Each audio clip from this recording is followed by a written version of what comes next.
What's up, team? My name is Jordan Berry, and you're listening to the Kaizen Fitness Show.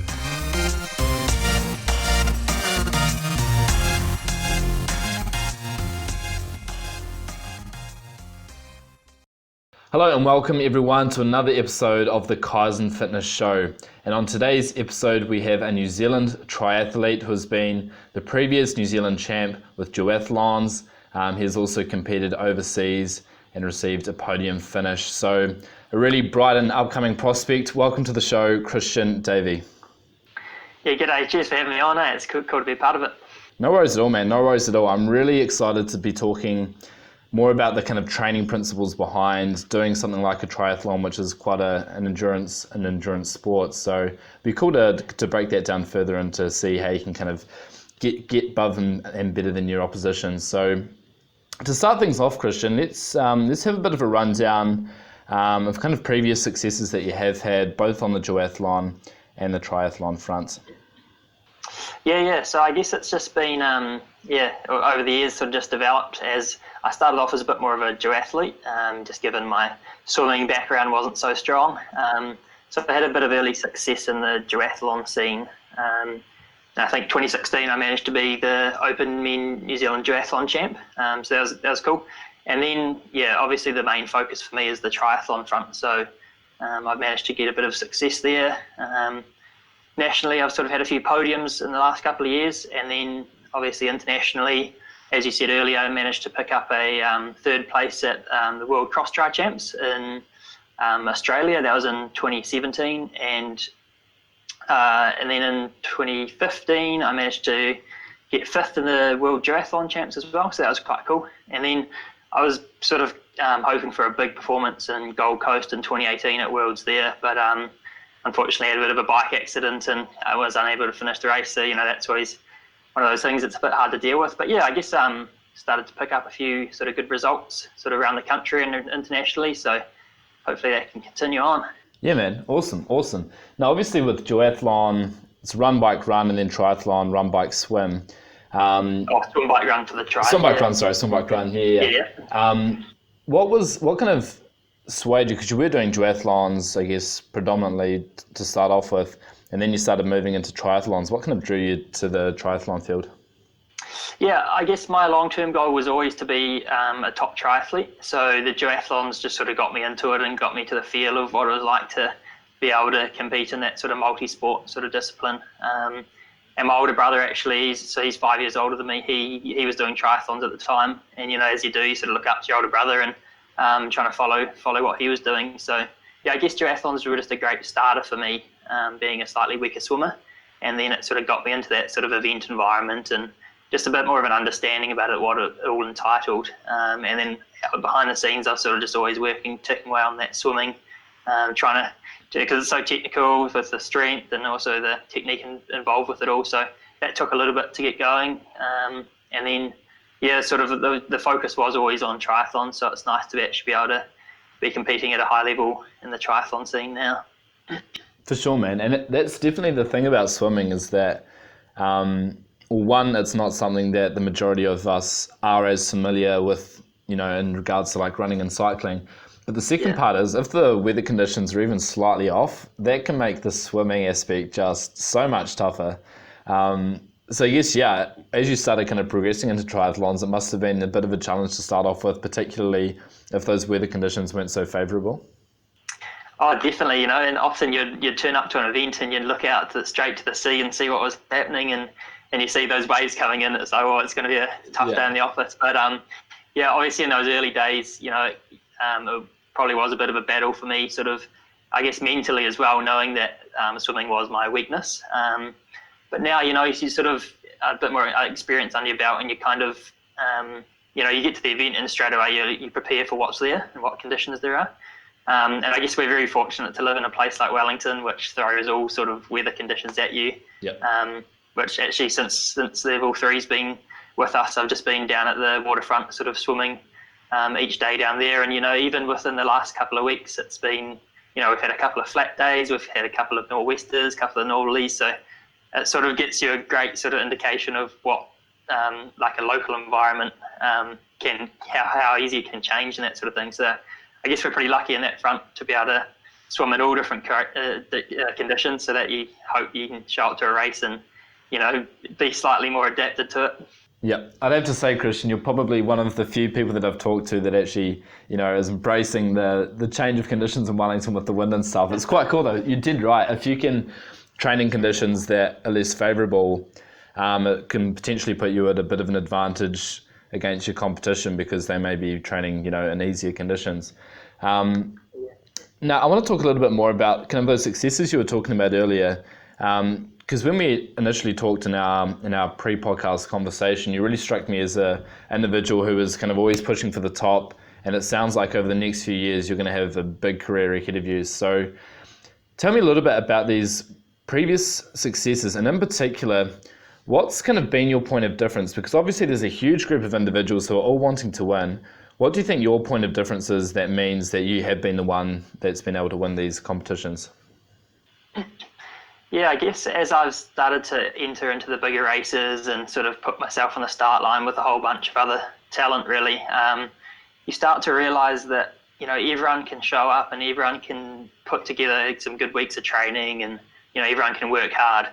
And you start to realise how important the whole aspect of your whole lifestyle, I guess. You know, there's everything sort of has to line up in terms of nutrition, mental capacity, sort of your physical training, your health, the environment you surround yourself in, and that sort of thing. So there's so many things that have to line up for you to be able to have a good performance, you know. And sometimes, you know, you just don't need that luck on your side, but it's nice to be able to show up to a race and actually know that what you've done has been sort of, it can really play out on the racetrack. But I guess for me, I've really tried to think about the small things.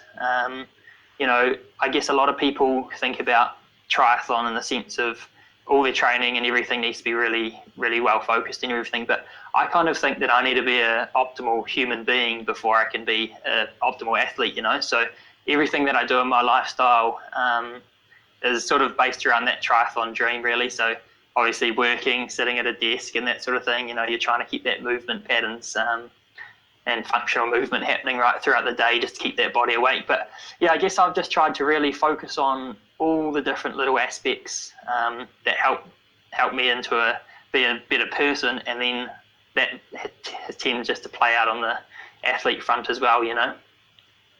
Can we just underline that for 1 second? That was so awesome what you just said there. What do you say? To be an optimal athlete, you're trying to be an optimal person first, right? And that is coming into that kind of whole holistic approach. You know, you're not just training for a triathlon. When you set aside time for training, it's literally like something that you kind of live and breathe every single day, and that alone could be kind of your point of difference from other athletes, is that they may only be focused on triathlon for certain hours of the day or the week, but for you it's like this is what you're living and breathing. Yeah, and that's exactly right, though. Like it can get a bit consuming sometimes because everything you do in the back of your mind, it's kind of like, should I be doing this right now, you know? You know, catching up with mates and just piling in some good food or whatever. It's always, you know, how's that going to affect your next day of training? But yeah, I guess, you know, you look around and you start to see, you know, someone even just with bad posture, sort of the shoulders rolling forward or something, you know, that's instantly sort of reducing your lung capacity. And for me as a swimmer, you know, my lats and my back are really important. So I need to be opening up throughout the day. Otherwise, come training time, you know, I might be a bit stiff and that sort of thing. And I guess I'm lucky to be able to work with a few different people just to help me realise those potentials and the potential gains that you can make to just everyday living. You know, it's not something you have to set aside an hour a week to try and work on. It's kind of, you know, if you can be implementing these little things just day to day, I feel like that's going to sort of really take you a lot further. That's huge, man. That's huge. Yeah, as you say, if you're chipping away at it every day, you suddenly don't have to spend, you know, a few weeks or months just focusing on that one thing because it's something that you've already focused on every single day. That's a really interesting point you make about posture as well, because yeah, with office work and stuff, and even just sitting here, you know, being internally rotated, as you say, it's a lot harder to get oxygen in. It's not a very favorable position to, you know, fuel the working muscles. So yeah, that's a really cool point. As you're saying, just opening up means that you're going to be able to get more oxygen in, which is just going to be beneficial for health, just having better posture. regardless of whether you do triathlons, but the fact that you are doing triathlons and need to be as efficient as possible, that's huge, man. That's really cool.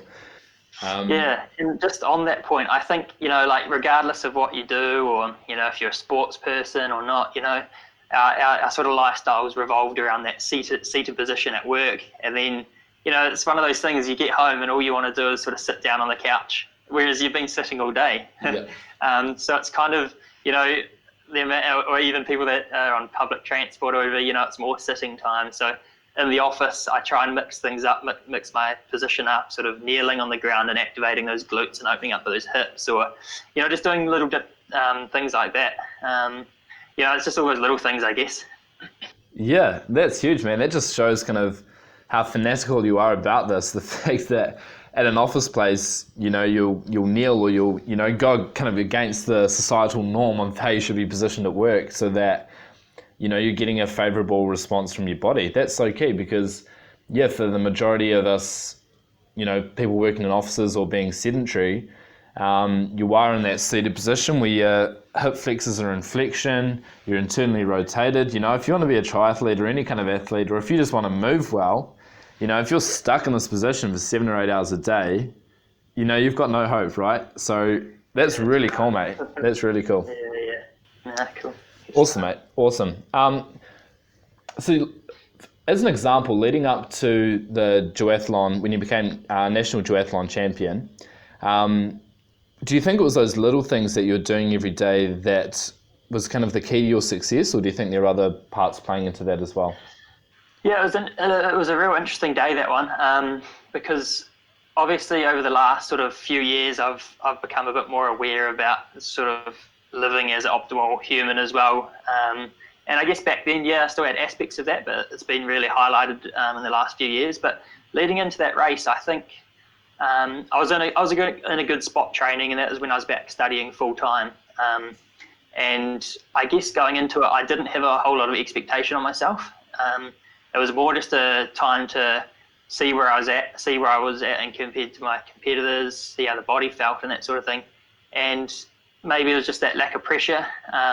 But I just sort of turned up on the day, and I just felt really good mentally and physically, and sort of things went my way, and I felt like I was in a really controlled spot throughout the whole race, So I think that was a big learning curve for me, not just obviously taking the win, which is always nice, but, having a good performance yourself and taking away, maybe learning new ways to take that pressure off yourself going into a race or something like that. So, there's sort of multiple outcomes on that day, which is quite cool.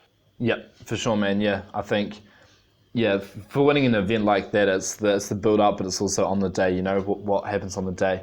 And on the flip side of that, in a performance where you haven't done quite so well, how do you deal with that initially? Like when you cross the finish line, or if you fail to finish the race at all, how do you kind of deal and process that mentally? What's going through your mind? Yeah, those are the tough days, isn't it, for anyone, I guess. Even just a tough day at work, tough day training, anything like that. But when it comes to a race and those expectations and that sort of thing, it's so hard to deal with. I actually had a experience like that not so long ago. It was in November. It was one of my first races back after a long spell of no racing because of my collarbone and my surgery and that sort of thing. But I felt like I put myself in a really good position to actually have a decent race, and this is up in Tauranga at the National Standard Distance Champs.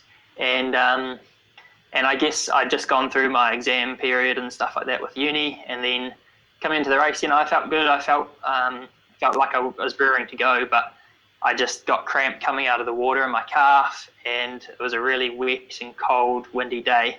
And on the bike, I couldn't flush away that cramp, and it was just sort of nagging me the whole race. And I thought I was going to get off the bike and not be able to run, and would have just had to pull out. But I got off the bike, and it surprised me. I could start running on it, but it was a long race, and the whole race, I knew I just wanted to finish just to get that race completion done under my belt again, because it had been quite a while. But it was sort of a matter of trying to stay positive throughout the race, but you knew how average of a performance it was. And crossing that line, sort of all the emotions hit. And, it does take quite a long time to sort of come to grips with that and come to terms with it. But I've been lucky enough to work with Peter from M3 Motivation, and we've been working along the whole sort of mentality side of sort of living and sporting and that sort of thing. So straight away, after I got over those initial emotions, just being on your own, shedding it all out. But I came back to those basics and kind of thought, okay, this has now happened. There's nothing we can do about that. It's out of my control. All those sort of things. And then it was just a matter of sort of looking back on that performance and thinking, okay, what didn't go well? What could I have done better? And that performance particularly was tricky because I still haven't been able to pinpoint what went wrong on that day. I guess there was exam stress and there was a bit of travel in there, and cold conditions. Maybe not quite my best warm up because I was out of that routine. But there's a whole raft of things to take from it, but hard to pinpoint it. So yeah, I guess coming back to your question, like after a hard performance, it is difficult to take. But I feel like once you get over that initial sort of disappointment, it's time to really learn from it and try not to make any of those sort of mistakes again. That's so key, man. That's so key. There's a really good saying. It goes, you're either winning or learning. You only truly lose if you don't learn anything from the performance, right? So you could have a crap performance and think, damn, and then not learn from it and then have another crap performance because you made the same mistakes. But if you learn from those mistakes you've made, is it really a loss because you've made yourself a better athlete? You're better prepared for the next race, right? Yeah, well, that's exactly right. And, that was the first race of the season, so I had to remind myself, I've got a big season ahead. And, I raced in Tauranga probably just a couple of months after that again and managed to put together one of my best performances. So, definitely learned from those mistakes and tried to, put that in the past and then move on from the future. So, yeah, that was good. Definitely, mate. And yeah, breaking down that a little bit more, coming off a loss, do you approach training any differently than if you were to, say, win a race? Yeah, I guess it's funny because they're complete opposites. You have a shocking performance and you're really angry, or you have your best performance and you might win or something, and you have a lot of confidence. So that confidence really spurs you on in your next training sort of stint of training. But then you have a bad loss, and that probably then spurs you on in your next set of training again. So like you said, winning or learning, it kind of comes back to the same principles. You start to realize okay, this went well or this didn't go well, so let's work on those. Yeah. But definitely after that performance that I was talking about in Tauranga, that first race back and that disappointment, I got back into some training. I'm like, I don't want that to happen again, so I just got to get back into it and try and be constructive about it, not just go out and thrash yourself. But I guess just turning to that bigger picture and say, all right, let's just prep for the next race and be better for that one. Yeah, that's really cool, man. That's really cool. And it sounds to me you're quite analytical and you're quite deliberate in everything you do, not just in training, but in everyday life, as we were talking a little bit earlier about even your seated position at work. So tell me a little bit more about that. Do you kind of treat your body as a bit of a machine, and is it something you see you can always continually fine-tune and perform? Tell me a little bit about that kind of way you approach training and that perhaps analytical mindset. Yeah, for sure. There's the human body is so powerful, and I guess there's always potential to be unlocked. And I've realized that over the years. I might start a different stretching plan or strength plan or something like that, and you start to realize oh well, that really progressed things quite well. And it's if I could have done that for the last few years, it would have been ideal. Yeah. But it's constantly trying to be aware of what's happening and how you can actually utilize those sort of times. So it's nice to be able to work with a whole range of people that I have behind me. It's an individual sport for sure, but I've got a big team around me, so that's always quite important to utilize. But yeah, so it's always, like I said earlier, it's just those little things. So even for me, I found the exposure to cold water and the showers and stuff are a great thing. Cold showers are a great thing for me, just to put me out of my comfort zone a little bit, bring me back to the present, and just sort of really, try and just I guess just putting yourself into that uncomfortable position, you start to really learn things about yourself. And so I find that really good. And then, just like little bits and pieces, with the training, just always, you don't want to be too comfortable all the time. So it's a matter of trying to put yourself out of that comfort zone, adapt so you come further, and then go again, So you constantly progress rather than just staying in that sort of comfortable sort of training routine. Definitely, mate, definitely. With that cold exposure and the cold showers, is that stuff that you've been learning from Wim Hof? Yeah, it sure is. Yeah, the old Iceman, you can't go wrong with him. How long have you been practicing that for? So I've done it sort of on and off for the last few years, but last winter was the first winter where I just purely did cold showers. Yeah. So the whole winter, and my flatmates always thought I was crazy, but and probably most throughout the rest of the world. But I felt like I really flourished from that. And it might just be such a little simple thing, just a few minutes a day, but I just found that constant sort of it was just that little challenge that I set myself every day, and I felt as though that it went a long way for me, and it taught me not only just about the cold, but just bringing things back to that present moment. And I think these days, everything's so busy and stuff, there's nothing that brings you back to that present moment more than a cold shower, So, yep. I actually loved it. Awesome, mate. I'm so into the Wim Hof method. I practice it myself too. And ever since level 3, every morning into the sea, 15, 20 minutes. And you're dead right. It's not just the challenge of getting in the cold, but it's also, it makes you extremely present, because if your mind starts to wander, the cold's there to remind you, you've got to be right here. You've got to be thinking. So that's really cool, mate. And I think for me personally, practicing the Wim Hof method, it really starts... it makes you more aware of your own potential, because it gets you looking more internally as opposed to looking at the external world all the time, looking for answers here and here.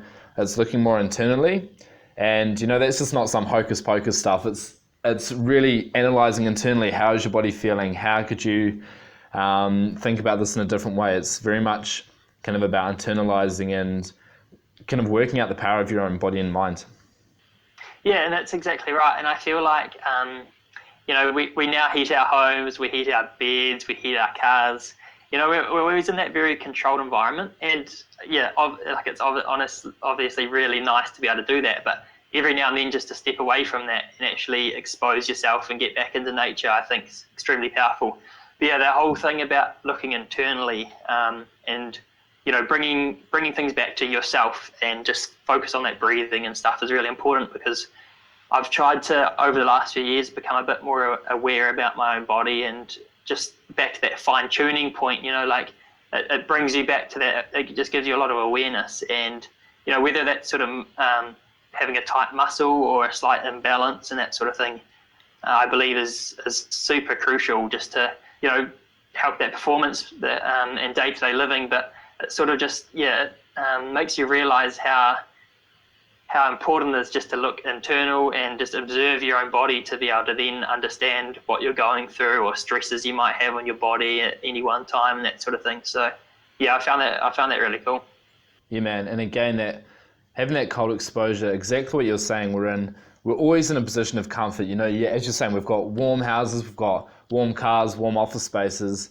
And then if you go out and then suddenly thrash yourself in a triathlon, which is not comfortable by any stretch of the imagination, if you're not priming yourself to be, comfortable with the uncomfortable, then how do you expect to perform really well in an uncomfortable situation, So this again comes down to, and kudos to you, Christian, because there's slowly, incrementally over the course of months and years, you're priming your body to be a little bit uncomfortable and, practicing that. And I think that's huge, because when you do come to a triathlon, there is no heaters, there is no sitting down and twiddling your thumbs. It's a hard event, and you're, running and biking and swimming, you're putting your body through a lot of stress. So I think, how just out of curiosity, because I'm really into the Wim Hof method myself, how much do you think you can kind of accredit it to your own success? Has it been quite an instrumental part of your journey? Yeah, I think it's huge, Like, some people might just think it's quite just like a little thing, but if you start to bring that into your daily lifestyle, it becomes a big part of your day. and it becomes, 4 minutes or 5 minutes in a shower, or even 30 seconds for someone who's starting, as Wim Hof would say. It feels like a large chunk of your day when you're in there. Yeah. and you can pick up on so much, you can learn so much, but really once you're out of there, it's such a small proportion. But I think value for time, you can't go wrong. Those 4 minutes, you learn a whole lot about yourself. So often for me, after coming out of that cold water, you're so aware of how your body's feeling that I've used it as a really good opportunity to assess my body, and assess those tight spots. Because often after quite a decent spell in some cold water, you do clench up and tighten up a bit, and you can really feel the tight back or tight hips. So that's always helped a lot. And obviously, if I can be aware of where I'm tight and what areas that I need to focus on when it comes to massage or myofascial release and that sort of thing, I think that's helped me a lot in my day-to-day training in terms of recovery, to be able to keep performing on a day-to-day basis. Yeah. That's so huge, man. That's so huge, that self-awareness. But on the flip side of that, because I completely agree with you, mate. I think going internally, self-assessment, learning more about the body is so key for everyday humans, let alone those that are, triathletes and thrashing their bodies with events like this. But on the flip side of this, obviously moving into the 21st century, there's been a huge influx of technology, and there's a big debate about technology and its influence on sport. Now, for you wanting to become a professional triathlete and push the envelope as far as you can, if you look at the likes of Eliud Kipchoge, who a few months ago, ran under 2 hours. He ran a marathon in under 2 hours. So that is just mind-boggling in itself. And obviously, he's an incredibly gifted athlete. He would have trained very hard for it. But, and the slightly controversial thing surrounding it was the amount of technology he had to help him with that. Now, for this particular thing, it was just purely to see if it was possible for a human to run under 2 hours. But there's still that debate about technology and its influence on sports. And if some people have technology, do they have, a really big competitive advantage over other athletes? So my question for you is, do you think that you will start to utilize a bit more technology in your own training? Do you think you'll explore that avenue anymore? Yeah, and I guess it comes back to sort of resources, money, the people you have around you and all that sort of thing. If you're lucky enough to be surrounded by, a big sort of maybe institute or university where there's all that technology being trialed and stuff, then that's awesome. I guess I've always been a little bit sort of more of the old school thinking about just sort of getting back to the basics, but I think it's definitely something that that's become sort of more and more important. You see what Kipchoge did there, and it was just, it was unbelievable. It was pretty awesome to watch, but nonetheless, he went out and did it. Yeah, he had technology at his hand, but that's sort of the way everything's going. Even with those new shoes with the carbon plates, all the different brands have them out. And one of my sponsors, New Balance, have just got me a pair of sort of the new styled thick sort of foam shoe with a carbon plate. So looking forward to trialing that. And again, that sort of a lot of technology, running shoes used to be pretty basic, but now it's sort of adapting. I guess for me, where the biggest technology sort of area sits is in terms of the cycling and the bike that I ride. So that's obviously always changing. So it's a matter of staying up to date with the latest sort of wheels and the widths of the tires and all that sort of thing, because that's proven to be faster. So you want to try and stay in par with what everyone else is doing, and obviously that does come down to the financial side of things. But yeah, I guess sport's becoming a bit more of a science. It's starting to come down to all those little things. There's so much more information out there, so much more different ways to test things and that sort of thing. And whether or not that's a good thing, you look back at how well everyone did sort of pre all this technology, and they're still doing really well. But I guess for me, it's just having a balance of, doing the basics right, but then also every now and then sort of experimenting with that sort of enhanced technology and seeing what you can learn from it and what you can take from it.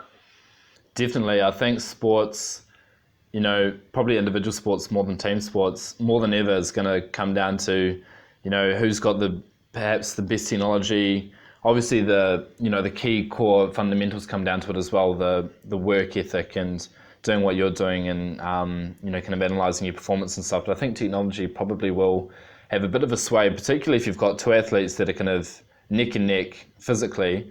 If one person, say, has those shoes with the carbon plates in them, that may give them just that little bit extra in the run. That means that they finish 30 seconds in front of the other person, right?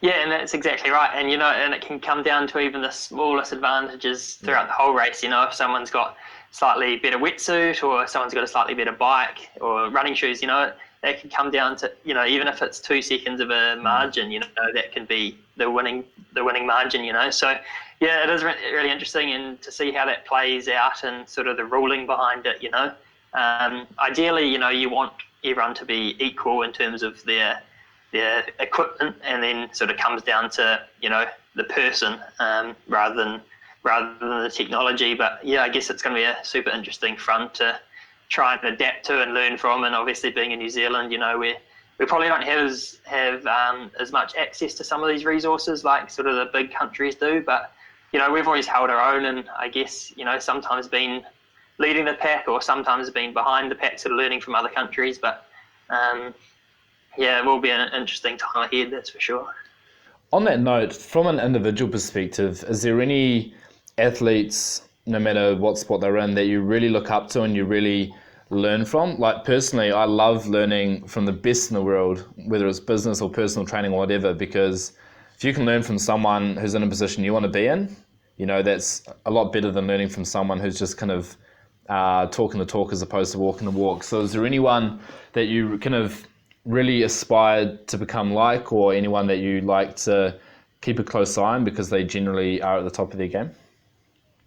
Yeah, so I guess early days it was always the big brother. Yep. I'd always watch his races. I'd be at every race that on the sideline just observing and watching him and seeing what he does. So, that's always been, a big part of where I'm at now, and still is for sure. Now I like to think, we're both learning from each other and sort of spurring each other on. But yeah, definitely, there's a group of triathletes who I definitely look up to and sort of see what they're doing to be very sort of beneficial in terms of their careers, and also probably someone like Roger Federer in the tennis scene. All these sort of people, they're such consistent athletes year to year. They don't seem to get too many injuries. They're always in control, and I think it comes down to their lifestyle that they've chosen, and they're doing all the little things right so that they can be an optimal sort of athlete and also human sort of right through their careers. You see some athletes who will show up, every few years and just do really well. But you see these other athletes who are just at the top of the game being consistent for the whole, just year on year on year. And you've got to look at them and just being like, okay, so what are they doing that's making them so consistent? And, because being a top athlete, it's so hard on the body, mentally, physically, all that sort of thing. But yeah, I guess I try and just sort of look at a few different athletes and range of sports and that sort of thing. And, the sort of the underlying things tend to be very similar. They focus on what they're doing well and what they aren't doing well. And, they're always looking for those little gains and sort of trying to keep consistent there. And I guess if you are being consistent as in your recovery and all that sort of thing, then you're getting more consistent training, which then, generally equates to more consistent results and stuff like that. So I guess it all stems from that day-to-day living. But, obviously they have their secrets in terms of what they do. But I guess it's trying to learn from what they do and just try and implement that to my life. Yeah. That's huge, man. And you raise a good point about Roger Federer. Like I can remember, 6-7 years ago watching him on TV, and he's still there, He's still at the top. Yeah. It's like he's ageless. He's just on the top of his game, and he's just been there for ages. So you raise a good point. Not only getting to the top of your game, but staying there is even harder, particularly for such a long period of time. That's a really good point.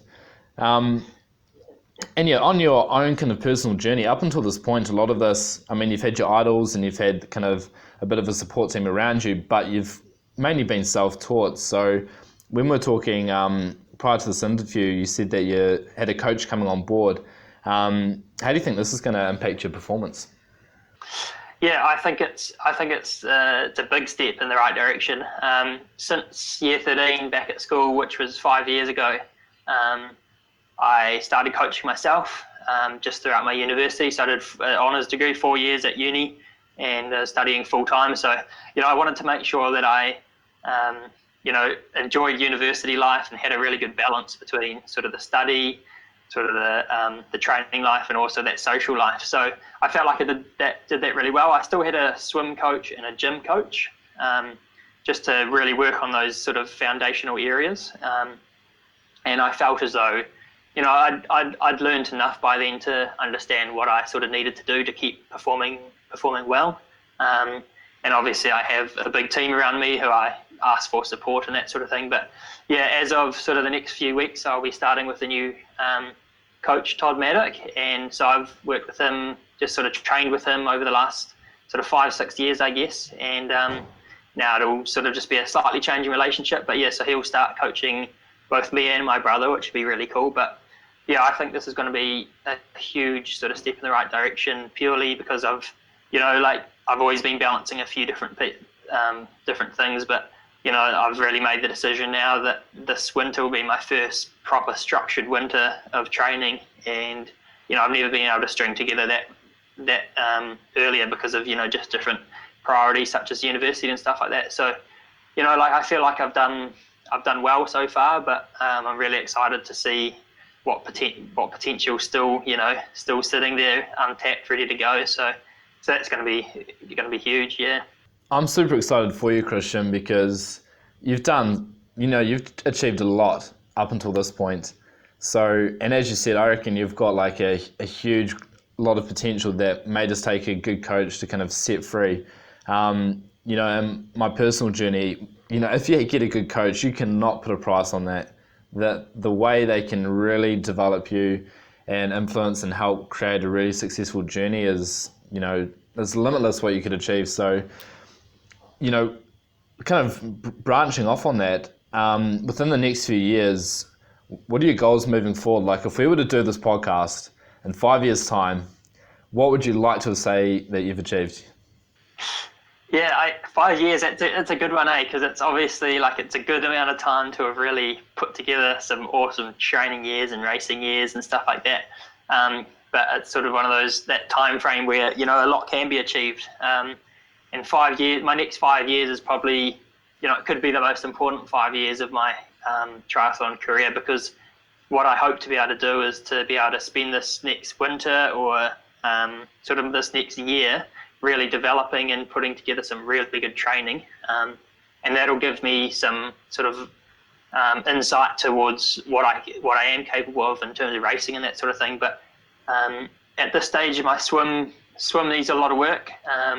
But hopefully I'll be sort of ready to be able to race in the World Cup scene in the next sort of year or two. And I'd love to be able to start at that level and actually, compete against these guys. And then in terms of 5 years, I should be, I'll be sort of late 20s by then, sort of at that optimal sort of performance sort of age group. So, hopefully to be at the very top of the triathlon scene and really pushing those boundaries. So that's, I guess it's kind of exciting sort of thinking towards that time frame. But yeah, I guess if we talk, 5 years, hopefully doing the same sort of basic things, getting those things done, but, having a few different results down on paper and a slightly different lifestyle, maybe full-time triathlete rather than trying to balance the work as well. Yeah, making that transition. That's so cool, Christian. I've got no doubt that you're going to go far, man, just off what we've talked about, just how into it you are, and I love this. This is one of the best things that's been said on this podcast, man, not just being an optimal athlete, but being an optimal human, because the optimal human, if you can be as optimal as possible in everyday life, and that's going to be of huge benefit when you are competing. So I reckon this is going to be a really good note to finish on, Christian. Have you got kind of any advice to athletes or just individuals alike who want to feel a little bit better, want to move a little bit better, mentally want to feel a bit better? What are kind of little things that people can do during their day that could just make them live, a little bit better, a little bit happier, a little bit healthier? Yeah, obviously I think we're talking about earlier in terms of all the data around and technology and stuff like that. There's so much out there now that sort of tells you, if you meditate, do this, eat this diet, do all that sort of thing. It's hard to know what's going to work, and you obviously can't do everything. But it comes down to being sort of more aware on your own terms, So, for example, I tried going plant-based for about 6 weeks not too long ago, just because, there's been all this hype around it, and I just wanted to feel the differences in myself. But, it's being able to sort of, read some different things and sort of put it into your own body, because everybody's in a different environment or a different stage or has different goals. But yeah, I think it comes back to, trying to be aware about what's going to work for you. You got to try different things, and it's not sort of just setting aside sort of maybe an hour or 2 hours sort of twice or 3 times a week. As we talked about, it's kind of those little day-to-day things that you do will actually sort of build up to be a lot more than that. So, it might seem a little bit hard at first, but then it starts to become into a bit more of a habit. So like for at work, for example, the way you sit on your chair or something, every time you sit down, you can challenge yourself to hold a good posture or something. And then if you turn that into a habit, suddenly you'll be able to actually do that subconsciously, and you'll actually, make a lot of gains through that without even realizing it. So I think it's trying to understand these little things that you can do day to day that will actually help you in the long term a lot more than some things that you can try for a few months and maybe not get something out of it. Yeah, I love that so much, mate. And yeah, my business is called Kaizen Fitness, and Kaizen is all about those small incremental changes, so I'm completely on board with that. I reckon that's huge.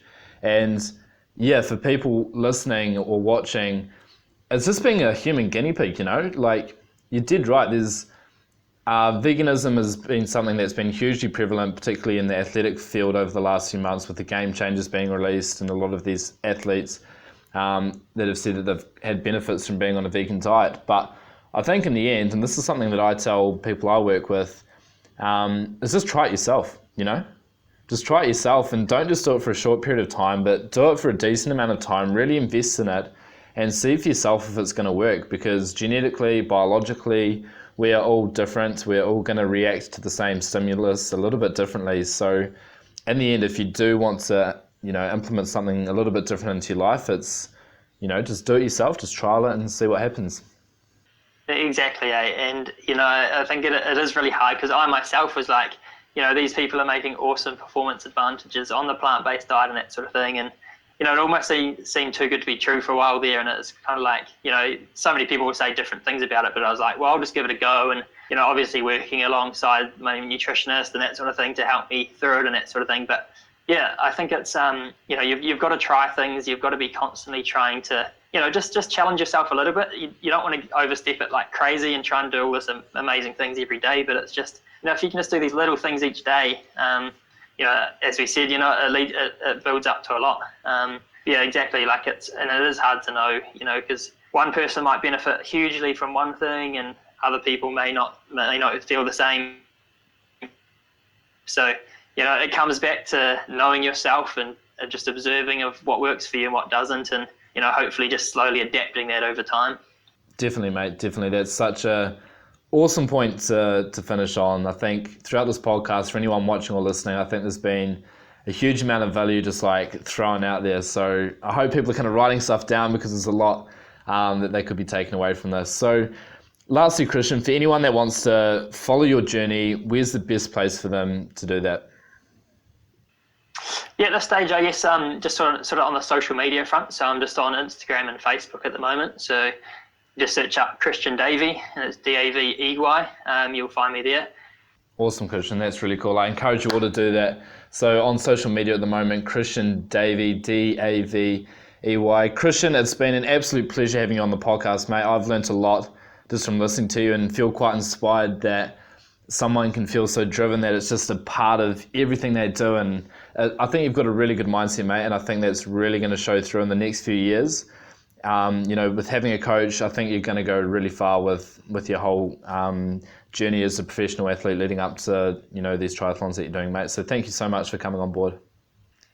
Yeah, cheers, Pat. I really appreciate it, and hopefully talking 5 years and hopefully have put those things together, eh? 100%, mate, 100%. And to all of you listening and watching, you've been listening to the Kaizen Fitness Show. You can find more podcasts on our website at www.kaizenfitness.co.nz, and we're also active on social media, on Facebook and Instagram, underneath the handle at Kaizen Fitness NZ. Hope you guys have enjoyed the podcast. That was really awesome. I've personally learned a lot. So if there's anything that Christian was saying in there that really stuck out to you, just make sure you go out there and action it.